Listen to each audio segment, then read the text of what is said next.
take a look at what we saw yesterday. This is satellite imagery, and you can see here's all that fog cover. We had low clouds over the Northland, a bit of a clear slot over the North Shore. We kind of saw that make its way in even in the early morning hours, but I'm going to play a loop. You'll notice as that fog burns off, it didn't burn off over Lake Superior. That marine layer kept those clouds in place as well as that fog, and then overnight you see it starting to move on out, and that fog it continued to expand to the fog we're seeing this morning. Let's take a look at these advisories in place, these fog advisories, and you see we have quite a few of them up along the North Shore as well as the South Shore, and we can make it pretty good westward as well. You go south along the I-35 corridor and up towards Iron Range. So if you're under a dense fog advisory, just keep an eye on some dense fog as you get out for your morning commute, and just be on the safe side, as a lot of vehicular accidents can occur when there's low visibility like this. And if we're going to be looking at the winds, one thing we're also going to see is that lake breeze, but some of us are going to be feeling the breeze too, especially as we go further northwest. Not going to be very strong winds, but a little on the more gusty than it was yesterday. But the gusty winds we do see near Lake Superior can cause some pretty dangerous waves and a bit of rip current action. That's why we do have these beach hazards in place. So if you're planning on being by Lake Superior, just keep that in mind.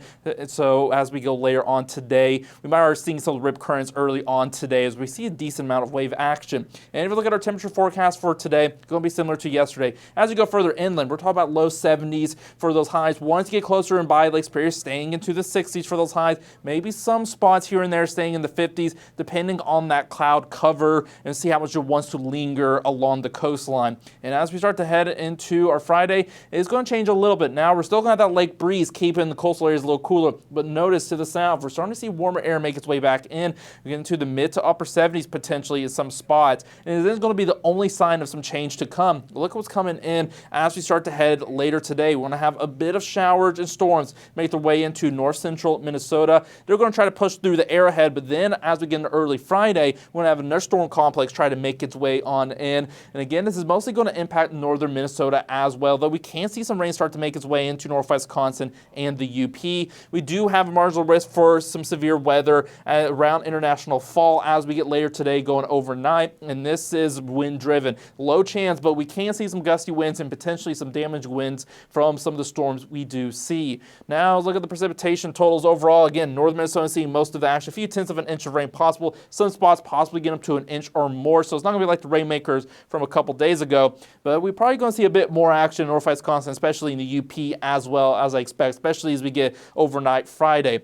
Now we're going to be looking at the upper level pattern. This is really going to impact what we're going to see this weekend going to next week. We have this ridge to the east and this trough to the west. Let's talk about the ridge first, because this is what is going to impact our temperatures. Look, as we pull this out through next week, you just notice this area of above average temperatures is going to be settling around our area all the way through next week. So it's going to make it feel a little more like summer. In fact, when it comes to temperatures, look at Sunday. As you get away from Lake Superior, because we're still going to have a little bit of that lake breeze sticking around, we'll be getting into the upper 70s and even into the 80s for those highs. That's going to be similar as we start heading to next week. It looks like Tuesday is also going to be quite warm with similar temperatures. So it is going to be really warm thanks to the southerly flow we're going to be seeing starting this weekend and continuing into next week, bringing up warm air and bringing up moisture from the Gulf. It's going to make it feel a little muggy as well. Another thing is going to make it feel like summer. Dew points pushing into the 60s, maybe low 70s at times, something we have to keep a lookout for. And all this moisture is going to help fuel some storm action.